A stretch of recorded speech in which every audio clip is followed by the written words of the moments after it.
Hello. Hi. Good morning.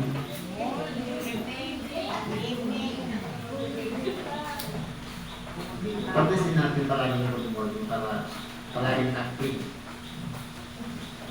Sa pangalan po ng dakilang Panginoong Jesucristo, isang mapagpalang gabi. Good morning sa ating lahat.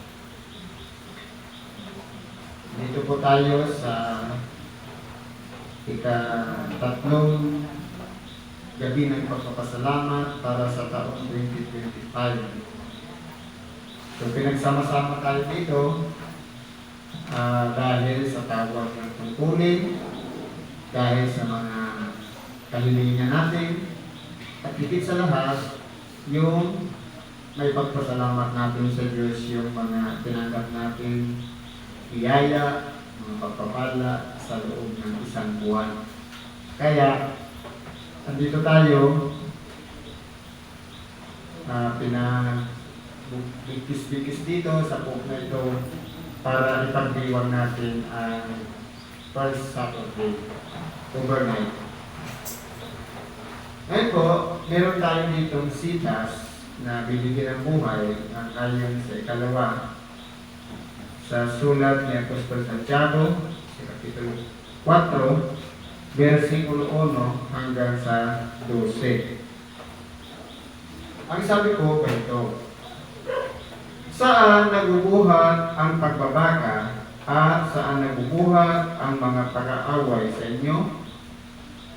Hindi baga nagubuhat dito sa inyong mga kalayawan na bumabaka sa inyong mga sangkap?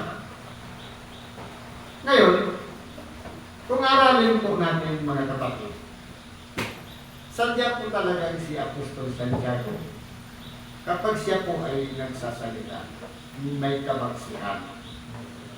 Dahil sa mga alagad ng ating dakilang Panginoon, disiplinaryan po yan si Apostol Santiago.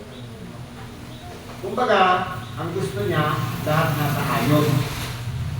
Kaya, kung mayroong mga hindi pagkakasundo, mga pagkatalo-talo, o mga pag-aaway, diyan na po siya pumapapil.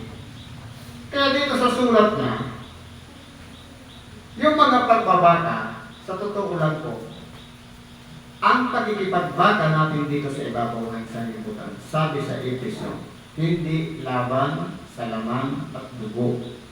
Hindi natin kaaway ang ating kapatid sa laman.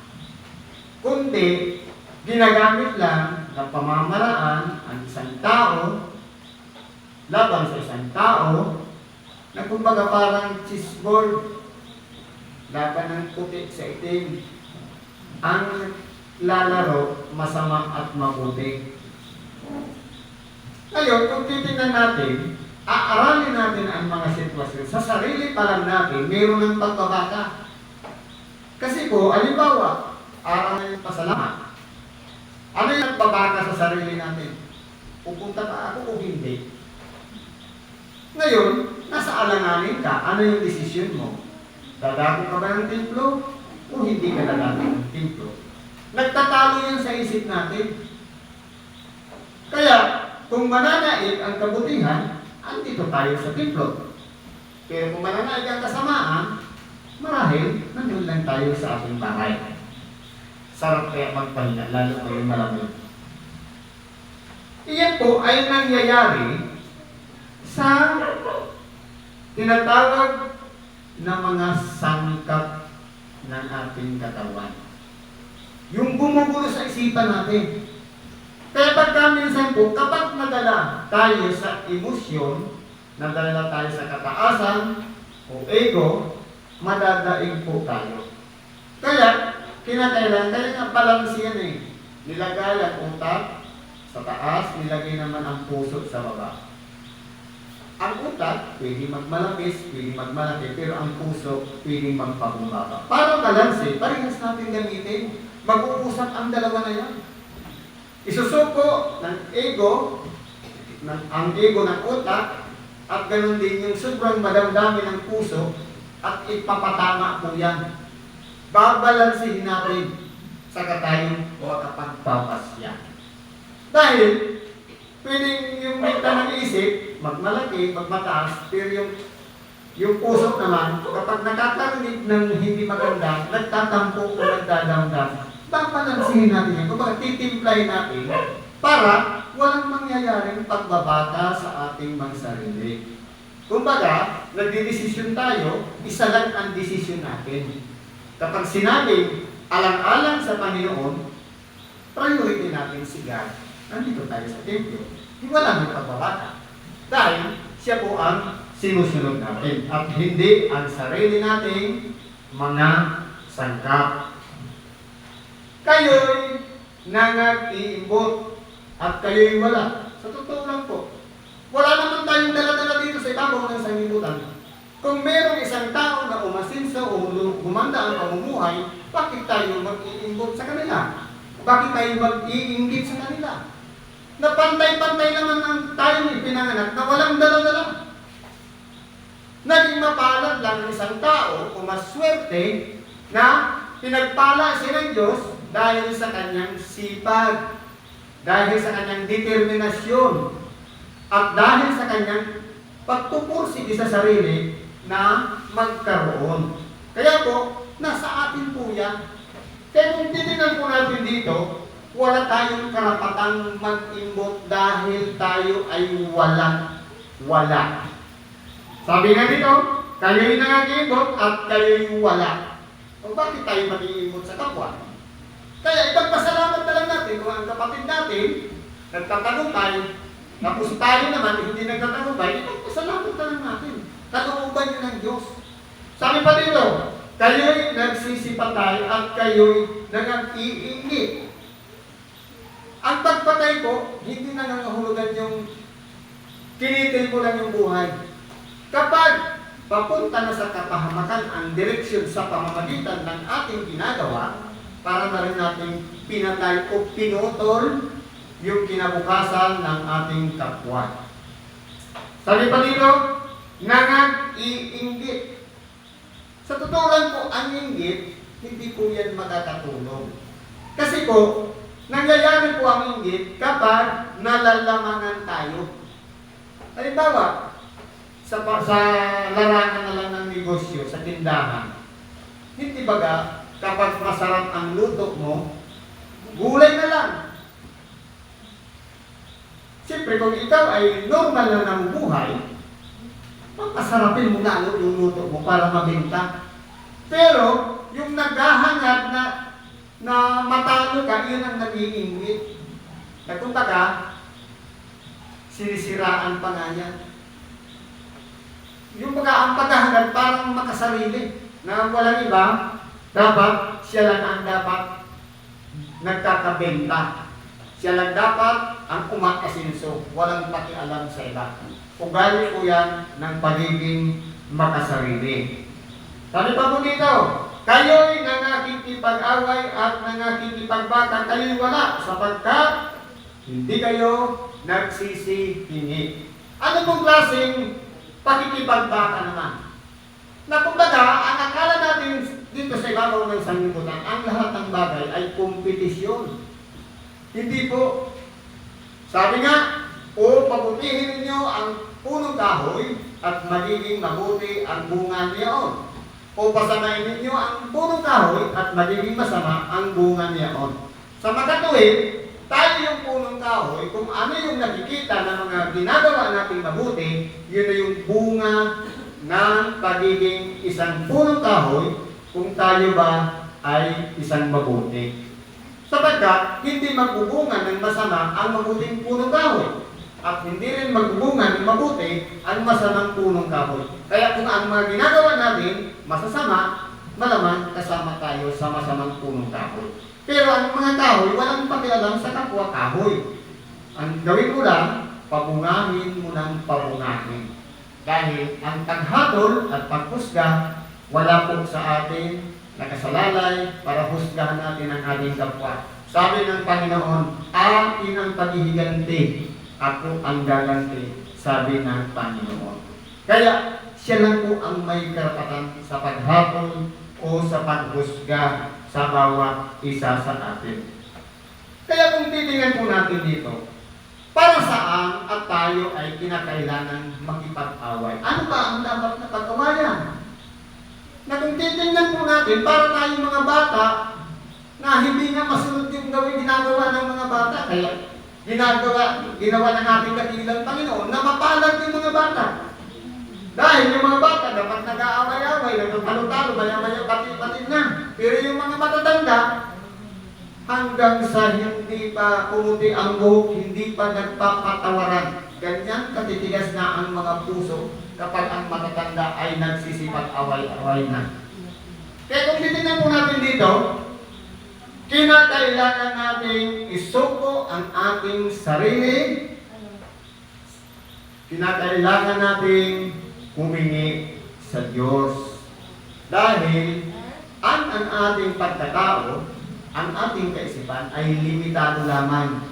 Pwede tayong magkamali ng pasya, pwede tayong magkamali ng ginagawa. Kaya kailangan natin ang presensya ng Diyos sa pamamagitan ng Espiritu Santo para ang ginagawa natin sumang-ayon sa Kanyang kalooban at hindi sa sarili natin kalooban. Sabi nito, kayo ay nagsisihingi at hindi kayo nagsisitanggap, sapagkat nagsisihingi kayo ng masama upang gugulin sa inyong mga kalayawan. Ano ang sabi ng ating dakilang Panginoon? Humingi kayo at kayo'y bibigyan. Tama. Ang bawat nangangailangan idinadaan sa paghingi. At dahil sa kasipagan ng paghihingi natin, tatanggap tayo. Pero dito, baliktad. Nagsisihingi, pero hindi nagsisitanggap. Dahil yung intensyon mali. Sabi nito, sapagkat nagsisihingi kayo ng masama. Na kumbaga, humihingi tayo ng power o poder, humihingi tayo ng isang pagkakataon, pero ang purpose natin, siraan yung iba. Ang intensyon natin, mapasama yung iba, magpahiya sa iba. Masama nyo na yung hangarin. Kaya ang mangyayari niyan, nagugugulang lahat sa kalayawan. Na walang iba, yung masunod lang yung sarili nating haka, sarili nating kalooban, wala nang nagiging pakialam sa kapwa. Na mayroon na palang nasasakasaan, mayroon nang napapahamak, at mayroon nang napipinsala. Basta ang mahalaga ginawa niya lang, ito yung tama. Pero hindi na tinitingnan, mayroon na pala siyang nasasaktan. Kaya po dapat, ang hihingi natin, yung mga pawang mabuti, sang-ayon sa kalooban ng Diyos at hindi sa sarili nating kalayawan. Kayo'y mga ngalunya, hindi ba ganinyo nalalaman na ang pakikipagkaibigan sa sanglibutan ay pakikipag-away sa Diyos? Totoo po. Ito po yung sinasabing mga ngalunya. Na kung halimbawa, mas binibigyan natin ng pabor yung mga makasanlibutan mga programa sa halip na yung programa ng Diyos, ang tawag sa atin yan, mga ngalunya. Dahil yung programa ng Diyos, yung covenant, yung kumbaga naging panata natin sa ating sarili na every Saturday, nandito ako sa Guwa. O kaya every Sunday, nandun ako sa Kamaligan o kaya sa Salubon. Ngayon, kapag yan po ay naging panata natin, kinakailangan gagawin natin yan. Pero kapag hindi natin yan nagawa at merong nakasingit, nakaagaw, na sa halip yung intention mo, nandun ka sa kaluwalhatian ng Diyos at nakikinig ng Ebanghelyo, naagaw lang ng labahin, naagaw lang ng mga birthdayan, at kung ano-ano mga lakad natin, ang tawag sa atin yan, pangangalunya. Kaya kung titingnan mo, kung sa mag-asawa, meron pangangalunya, meron din po pagdating sa paglilingkod at pagsunod sa kalooban ng Diyos. Dahil sabi niya, ang pakikipagkaibigan sa sanlibutan. Ano po ba yung mga makasanlibutan? Nandyan yung mga birthdayhan, nandyan yung mga rally, nandyan yung mga, lalo ngayon, eleksyon. Mas priority yung tumanggap ng ayuda kaysa pumunta ng templo. Mas importante yung umating sa mga meeting kaysa pumunta sa templo. Ang tawag sa atin yan, huwag natin bibigyan ng pagkakataon ang kalaban ng Diyos ang manaig, kundi sa halip, dapat maghari sa atin na sumunod sa Diyos. Yung pakikipag-isa natin sa Kanya ang i-apply natin para hindi tayo tawagin mapangal niya. Sabi po nito, sino man yan nag-ibig na maging kaibigan ng sanglibutan ay nagiging kaaway ng Diyos. Sa totoo lang po, magkakompetisyon po kasi yan. Yung sanglibutan, ito yung mga nakikita natin. Pero yung Diyos na hindi nakikita, minsan po, hindi natin nabibigyan ng priority sa ating sarili. Kaya ang nangyayari, nasusunod yung sarili nating mga kalayawan. Yung nasusunod yung sarili nating mga nasa mula sa pita ng laman. Yun po yung mga makasanlibutan. Hindi natin nagiging priority ang Diyos. Dahil kung priority natin ang Diyos, dapat sana, sa oras ng alas 9, nandun, nananahili ka na parang mag-ready ka na sa prayer. Dapat, hindi ka na mag-iisip ng kung ano-ano pang mga idadahilan na hindi ka magapanalangin. Dahil obligasyon natin, manalangin bago matulog. Sa makatuwid, parang dinidisiplina natin ang ating sarili sa isang mabuting gawain na walang iba, ang ating kaluluwa ay palaging nakikipag-isa sa iyo sa bawat araw ng pananalangin. Tayo naman po ang magbibenepisyo, no? Hindi naman yung iba. Sabi dito, kung iniisip pa ninyo na ang kasulatan ay nagsasalita ng walang kabuluhan, ibig bang sabihin natin, yung lahat ng mga tinatalakay na ebanghelyo ay kinakailangan natin i-repeat dahil walang kwenta? Nasasabihin, pinalakay yan, nasaktan ako, ibig sabihin, parang pinunteriya lang naman ako ni God. Hindi po. Lahat ng kasulatan ay kinasihan ng Diyos. At siya'y magagamit din naman sa pagsansala, sa pagtutuwid, sa pagsaway, sa pagtuturo, upang sa ganun tayong lahat ay magkaroon ng kaugnayan sa Diyos sa pamamagitan ng kanyang ebanghilyong ipinangangaral sa bawat isa sa atin. Bakit po? Dahil ang ebanghilyo, siya lang ang tanging paraan upang sa ganun maramdaman natin na ang Diyos ay nakikipagsalitaan sa atin. Dahil po, ang pamamaraan naman natin para kausapin ng Diyos sa pamamagitan ng dalangin, tayo yung nagsasalita, siya naman ang tagapakinig. At sa oras naman ng Ebanghilyo, siya naman ang nagsasalita sa pamamagitan ng mga bibig ng tagapagpahayag ng salita ng Diyos at tayo naman ang tagapakinig.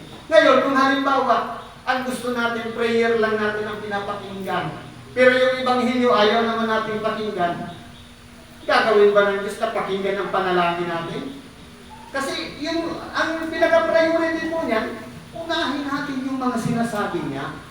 Kaya gawin natin may kabuluhan ang Ebanghilyo na dapat huwag natin sayangin na hindi tayo makadako ng templo para ang Ebanghilyo. Dahil po, next week, iba na naman ang topic. Iba na naman ang biyaya, iba na naman ang mga ngaral. Kaya kapag nami-miss out natin yung mga gospel sa bawat gawain, parang may kulang sa ating buhay.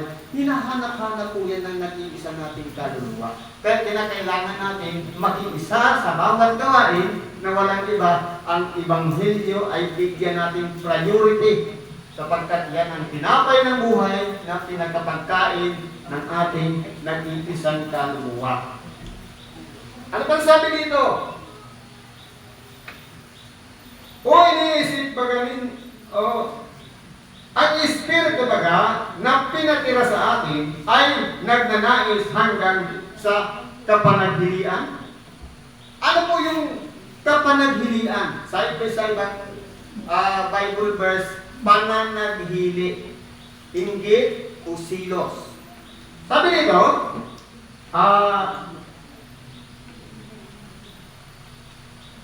ang Espiritu baga na pinatira sa atin, ang hinahanap niya ba walang iba yung mga selosan tayo sa isa't isa? Hindi po. Kundi lahat tayo ay tinuturuan na maging isang mabuting tagasunod ng mga aral ni Kristo. Dahil kinakailangan nating makita sa ating sarili, ang pagsunod ko kasi ay isang parte o bahagi ng pagpapasakop sa Diyos. Pero kung halimbawa, magaling na tayo, marunong na tayo, at minsan nababayolate na natin, nalalagtangan natin yung mga leader natin, hindi na tayo tagasunod. Tagahapon na tayo dahil mas magaling pa tayo doon sa nagpapasunod. Kaya kinakailangan dito, sabi, ang Espiritu ay hindi dapat hinahanap o ninanais ang tinatawag na kapanaghilian. Kaya, manatili tayong komportable sa pakikinig ng Ebanghelyo dahil yan po ang pinakalayunin bakit pa tayo pumunta ng templo. Anong purpose natin? Pagkain lang ba na material o pagkain spiritual? Sa totoo lang po noon, sa oras ng Ebanghelyo kahit walang pananghalian, busog na makinig lang ng Ebanghelyo. Dahil kumbaga, kakaiba po kasi ang lakas na ibinibigay ng pakikinig ng Ebanghelyo. Na kumbaga parang nasusuplayan na yung tiyan natin, yung ating lahat ng panangayon, pati yung ating kaluluwa, kalmado dahil busog na busog sa Ebanghelyo. Kaya yan po ang gawin natin priority sa bawat pagdako ng templo. Nagsayang pa tayo ng oras, sinakripisyo natin yung panahon, namasahe tayo, dumato tayo dito, tapos pagdating dito, wala naman tayo sa oras ng Ebanghelyo. Sayang yung pagkakataon na ibinigay ng Diyos sa atin. Hindi nga tayo matatawag na nangangalan niya, pero in-ignore naman natin ang salita ng Diyos at hindi natin pinapakinggan. Ngunit siya ay nagbibigay ng lalong biyaya. Totoo po. Kaya sinasabi ng kasulatan, ang Diyos ay sumasalangsang sa mga palalo. Datapwat, nagbibigay ng biyaya sa mga mapagpakumbaba. Ngayon po, ang saan po, paano umiiral sa isang tao ang dalawang bagay na ito? Ang isa, ang sabi dito, sumasalangsang sa palalo. Ang mga palalo, yung mga mapagmalaki sa sarili, na nagtatanyag ng kanyang sarili na magaling na. Palaluan po yun. Pero wala akong tatanggapin na biyaya ang isang tao mapagpalalo. Kundi ang biyaya ay ibinigay doon sa mga Kaya paano natin i-apply sa ating sarili na tayo na sa pakumbabaan at palaluan? Ang lumalakad po sa pakumbabaan, aralin natin yung ginawa ng ating dakilang Panginoong Hesukristo. Na para siyang tupa na dinadala sa patayan kahit buhay niya pa ang itinakda o kumbaga, yun ang isa sakripisyo niya, hindi siya natakot. Nagpatuloy siya ng kanyang ginagawa dahil lang po sa kapakumbabaan. Ni magreklamo, hindi siya nagreklamo sa Diyos, kundi sinunod niya ng buong sikap ang layunin niya ayon sa mga Ebanghelyo na inihulat ng mga propeta patungkol sa kanya at sa mga awit na dapat niyang ganasin bilang isang tao na nabubuhay sa laman dito sa ibabaw ng lupa hanggang kamatayan. Yun po yung pinaka-objective ng ating dakilang Panginoon. Bakit siya bumaba dito sa ibabaw ng sanglibutan? Yung kapakumbabaan. I-apply din natin sa ating sarili. Paano tayo magpapakumbaba? Kung halimbawa, sa pagsunod na lang, palagi natin kinukontra ang mga leader, ang mga nangunguna sa atin, maaari nang umira dyan, hindi kapakumbabaan, kundi kapalaluan. Dahil po, sabi nga, matutulad tayo doon sa mga kambing na nasa kaliwa na puro reklamo. Hindi baga, ibinibilang tayo na isang kawan ng tupa. Ngayon, kung tayo po ay handang sumunod at magpasakop sa pamunuan, ibig sabihin, pare-parehas tayong ituturing na mga tupa. Pero kung panireklamo, meron lang yung pinasunod kontra na agad, hindi tayo tatawagin tupa, kundi magiging katulad tayo sa mga kambing na walang iba magreklamo ng magreklamo.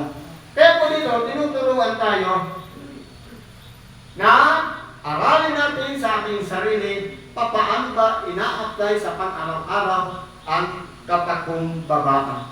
Kahit sabihin ng may right tayo, tama tayo, dahil ang leader, yun ang pinapasunod, irespeto natin ang leader dahil itinilaga sa dyan. Sabi nga, magpakumbaba kayo at kayo'y itataas sa kapanahunan. Ibig sabihin, kapag tayo naging tagasunod, darating din ang panahon sa kasusunod natin, kapag time na rin natin, tayo naman ay itataas para ilagay doon sa sitwasyon bilang isang namumuno. May tamang panahon dyan. Right time and right place para italaga tayo doon. Sabi nga, huwag tayong apurado. Hayaan muna natin yung mga natapwesto ngayon ng mga leader, ipaupaya muna natin sa kanya. Kapag dumating na rin sa atin ang kapanahunan, saka naman tayo magpasya, magdesisyon, mangalaga sa kawan, sa tupa na ipinagkatiwala ng Diyos sa atin. Ito na yung time natin. Pero kung hindi pa natin time, ipaubaya muna natin yan kinapahingili sa ibang mga leader na nangunguna ngayon dahil sila po ang itinilaga ng Diyos para siyang manguna sa bawat isa sa atin. Ano ba sabi dito? Pasakot na kayo sa Diyos. Datapwat, magsisalansang kayo sa Diablo at tatakas siya sa inyo. Paano natin malalaman kung ang pinagpapasakutan natin sa Diyos? Siyempre, titingnan natin yung direksyon. Saan ba yan papunta? Ano ba ang magiging bunga niya? Yan ba ay pagkakasundo-sundo? Yan ba ay pagkakaisa? Yan ba ay pagtuturing ng magkakapatid? Yan ba ay nagpapahalagahan sa isa't isa? Yan ba ay nag-iingat sa bawat isa na hindi makatisod? Yan po ang titingnan natin. Dahil sa oras na pinagbumula na tayo ng ikatitisod, sabi nga ng ating dakilang Panginoon, ang sino man pagmula ng ikatitisod sa maliliit na ito. Sino-sino yung mga maliliit? Yung mga bago pa lang. Na kapag natisod natin at hindi na bumalik sa templo, mabuti pa sa kanya ang talian ng isang gilingang bato at ihulog sa gitna ng dagat. Mas may pakikinabangin pa ang mga isda sa kanya doon. Ibig sabihin, sa pagsusunod sa kalooban ng Diyos, ang lahat ng lingkod ng Diyos, kahit tayo man ay pagmulan ng ikatitisod sa maliliit at napahamak sila, wala nang kwenta tayo sa Diyos. Dahil sinira na natin yung plano ng Diyos. Ang gusto niya, umiral sa atin ang tapakumbabaan. Sabi sa Bicol, pagiging mahuyo ang buot. Importante po yan sa pamumuhay natin dito sa ibabaw ng sanglibutan. Ngayon, ang Diablo, paano natin siya sasalansangin? Kapag ang umiiral sa atin na parang dinidiktahan tayo para kalabanin ng pamunuan, parang kontrahin ang mga programa ng Diyos, yan po yung gawain ng Diablo na dapat nating kontrahin dahil hindi po yan makabubuti. Palagi titignan natin yung magiging resulta ng bawat pangyayari o sitwasyon na ating kinakarap. Yun po yung importante po doon para tumakas ang Diablo sa atin. Dahil po, ang kalaban natin, Diablo, ay hindi natin siya nakikita. Kaya gagamitan natin siya ng katalinuhan. Sabi nga, magpakatalino kayong katulad sa ahas at makapagtimtimang gaya ng mga kalapati. Sa totoo lang po, ang ahas, mag-away man sila, kapag natalo niya, tutulungan niya, pagagamutin niya pa. Tayo po kaya ginagawa natin yan. Kapag may kaali tayo, susuportahan pa natin siya at ipadalangin pa natin siya. At matimtimang gaya ng kalapati na tayo baga, kapag may awayan, nakikisali ba tayo o dumidistansya tayo? Sabi nga, pag sinasabing makapagtimtiman, ibig sabihin, umiiwas tayo dahil ang kalapati, kahit mag-alaga tayo niya sa ating tahanan, kapag oras na nag-aaway-aaway na ang pamilya, tumatatas ko na po yan. Dahil ayaw niya ng gulo. Kaya nga siya ang ginagawang banner ng peace dahil kapayapaan ang umiiral sa kanya. Naway, maghari din sa atin ang tinatawag na kapayapaan para masalansang natin ang Diablo. Ano pa sabi nito? Magsilapit kayo sa Diyos at siya'y lalapit sa inyo. Tayo po ang gagawa ng move para lumapit tayo sa Diyos. Paano tayo makakalapit sa Diyos? Ang Diyos, hindi naman siya nananahan sa templo. Wala rin siya kung saan-saan dyan. Hanapin natin siya dito sa puso natin. Papasukin natin siya. Pero, sabi nga, paano mo i-refill ang isang baso na meron ng laman? Siyempre, kinakailangan mo munang i-empty yun. Tanggalan mo ng laman.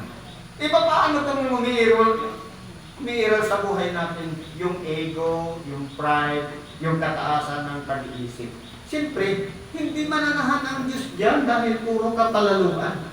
Pero, kung umiiral sa atin ang kapakumbabaan, pwede tayong gamitin ng Diyos at hindi po siya malayo sa atin. Nandyan lang siya sa loob ng puso natin. Hindi lang siya umiiral dahil naghahari ito. Kaya kung pagka-aralin natin, sabi nga dito, sabi nga sa ibang parte ng Biblia, ang Espiritu na nananahan sa buhay natin, sabi nga, huwag ninyong bigyan ng pighati ang Espiritu Santo na diyan kayo'y tinatagan.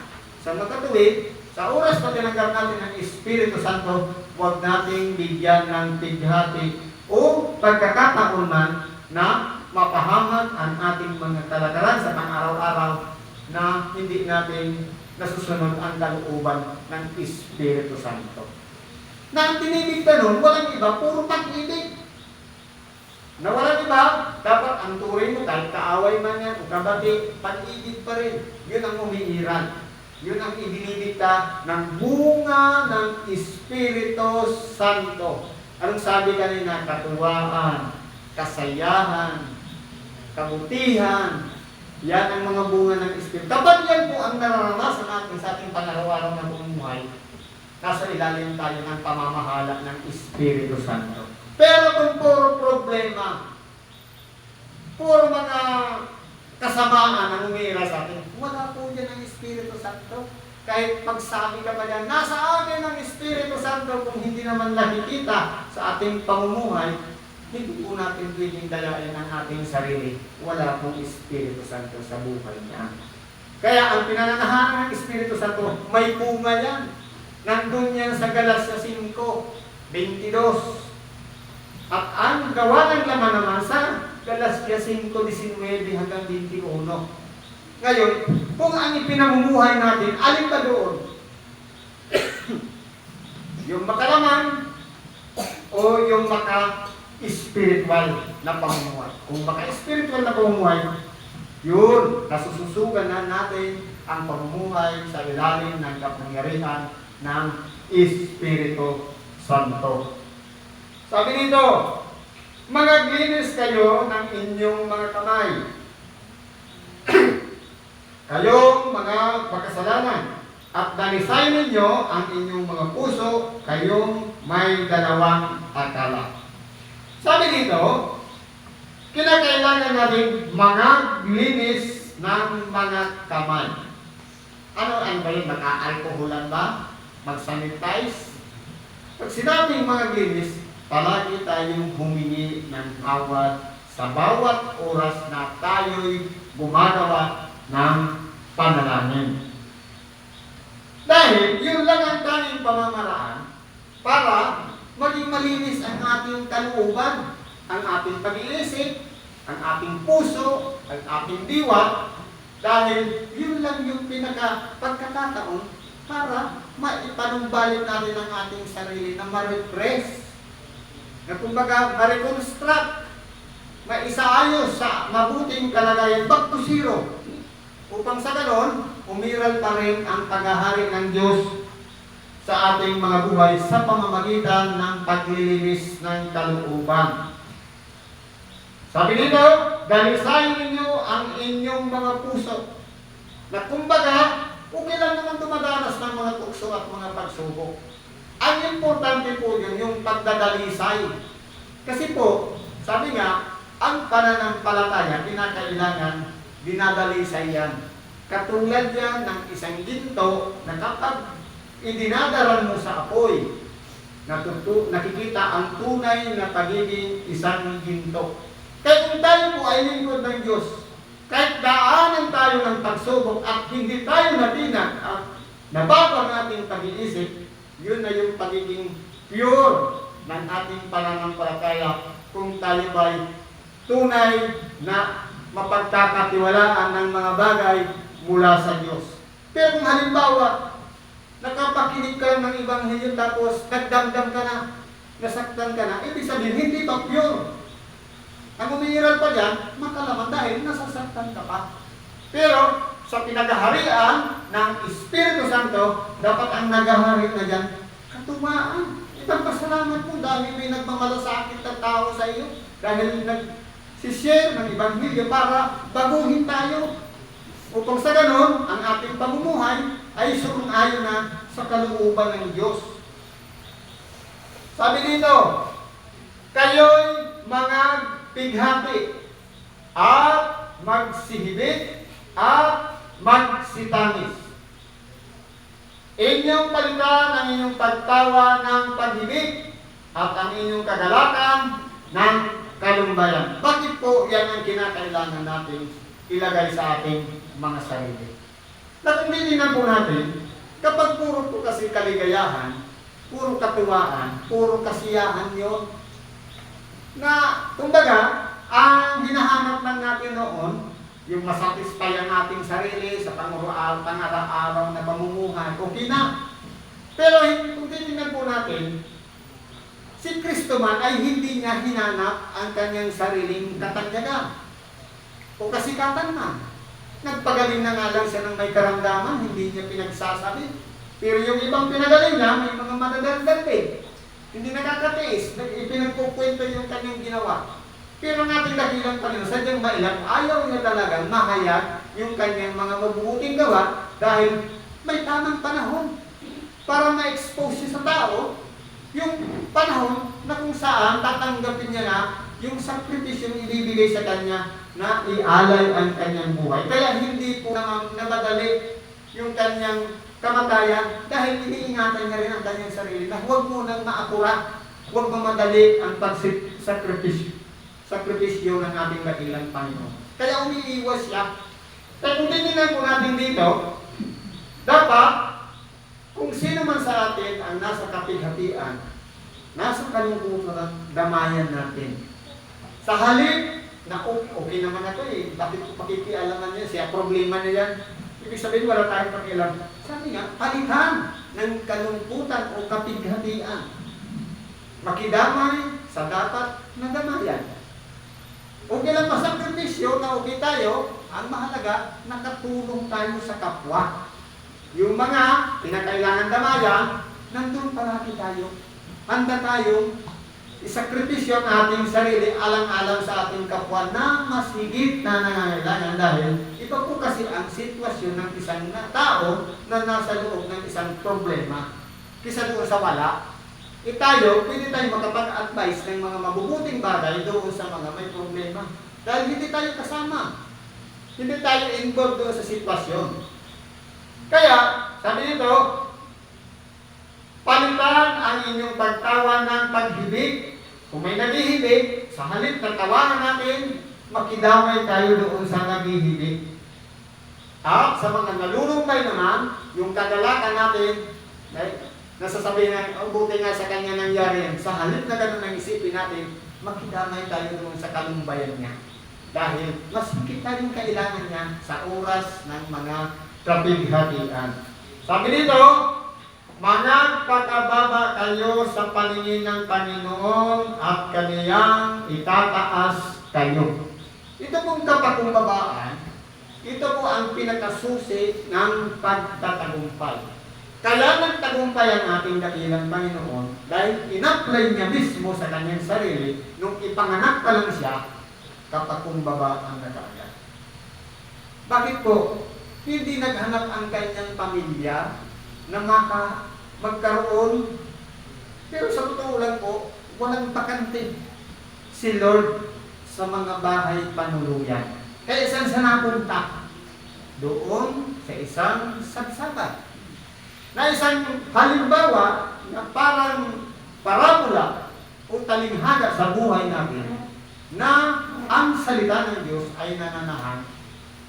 Una, hinahanap niya ang mga taong marurumi o mga tinatawag na makasalanan katulad ng isang sabsaba na hindi karapat-dapat sa paningin ng Diyos. Yung mga tao na mga makasalanan ang pinupuntirya ng Diyos upang sa ganoon, doon makapaghari sapagkat yun ay marireconstruct. Kumbaga, mababago yung dating pag-iisip na gulong-gulo, yung masamang pamumuhay, maibabalik po yan sa zero hanggang sa makapag-umpisang muli. Mas madali po siyang baguhin. Unlike doon sa mga tao na marunong na. Kaya nga, kung titingnan po natin, kapag hinanap, di ba yung isang nawawala, iiwan niya siyang naputsyang. Dahil established na sila, marunong na sila. Mas priority na yung isang mas higit na nangangailangan. Kaya kung titingnan po natin, ang kapakumbabaan na in-apply ng ating dahilang Panginoon sa kanyang sarili, yun ang naging susi ng kanyang pagtatagumpay. Kaya sabi niya, oo, siya'y nagpakababa hanggang sa kamatayan sa krus. Siya naman ay binigyan ng pangalan higit sa lahat ng pangalan.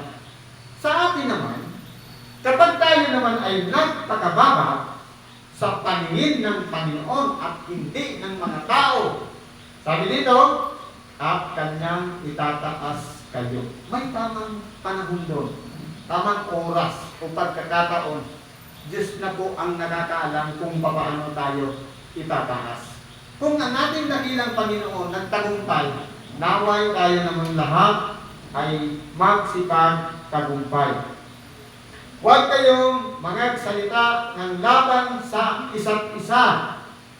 Mga kapatid, ang nagsasalita laban sa kapatid o humahatol sa kanyang kapatid ay nagsasalita laban sa kautusan at humahatol sa kautusan. Datapot kung ikaw ay humahatol sa kautusan, hindi ka lang tagatupad ng kautusan, kundi hukom. Ngayon po, sa pamamagitan ng katigasan ng ulo ng mga tao, nagkaroon ng mga kautusan. Yan po ay inilagay para magkaroon ng limitasyon ang kalayaan ng mga tao. Magkaroon ng hangganan. Pag merong nilabag doon sa mga kautusan, ang tawag doon, kasalanan. Kaya kung tayo po, hindi na tayo tagatupad, kundi parang kini-question na pa natin bakit yan ang kautusan, ang tawag sa atin yan, hukom. Mas magaling pa tayo sa nagbigay ng kautusan. Kaya, kung ipinagkalog sa atin ang kautusan na pinagsama-sama na sa tinatawag na pag-ibig, wala tayong karapatan questionin ang may takda ng kautusan na walang iba ang Diyos. Siya lang naman ang hukom. Kung mas magaling pa tayo doon sa Diyos, na bakit kaya may ganyan, bakit kinakailangan ng pag-ibigin ang kaaway, wala tayong karapatan questionin niya. Dahil tayo ay singaw lamang dito sa ibabaw ng lupa na lalabas at pagkatapos mapapara. Imagine, minsan nga yan, 24 years old pa lang, mas magaling pa sa teacher. Sa totoo lang po, kapag umiiral yung kataasan sa ating sarili, na sabi nga, hindi higit ang alipin sa kanyang Panginoon. Pero kapag siya'y naturuan, pwedeng maging kapantay. At hindi rin higit ang tinuturuan doon sa guro. Pwede rin makapantay na. Ibig sabihin hanggang level lang niya. Ang problema nga, estudyante pa lang, mas magaling na sa teacher. Kumbaga, nakikipag-diskusyon na. Ito paano pala? Yung maliit na bagay na yun na ipinagkakilala sa akin, ipinagmamalaki na. Paano pa kaya yung mga malalaking bagay na nakatakda ng ibibigay ng Diyos sa bawat isa sa atin para dapat tayo doon sa pamamahalan doon. Kaya kulinan po natin dito sa mga araw na ito. Iwasan natin ang pumatol. Sapagkat wala tayong karapatan pumatol dahil kasama tayo sa hahatulan. Ang gawin na lang natin, magpakababa tayo kung iyan ang reglamento, iyan ang patakaran, sundin natin. Dahil iyan ang kalooban ng Diyos. Huwag natin sansalain na dahil hindi tayo hukom. Ang pagsunod ay kinakailangan na nanatili hanggang sa huling hininga ng ating mga buhay. Siguro po, hanggang dito na lang ang pakikibahagi natin sa ngayon. Sa huli, ano man po ang ating mga kahilingan ngayon, buwan ng Marso, naway magtagumpay tayo at makanta natin lahat ng yan. Isuko lang natin ang ating sarili, sundin natin yung aral, malaki tayong makipag-ugnayan sa Diyos, gabi-gabi, araw-araw, sa bawat oras ng nating ginagawa, palagi tayong nakaugnay sa Kanya at ipagkakalog niya ang kapanatagan ng ating nag-iisang kaluluwa. Salamat sa Diyos at isang mapagpalang gabi sa bawat isa sa atin.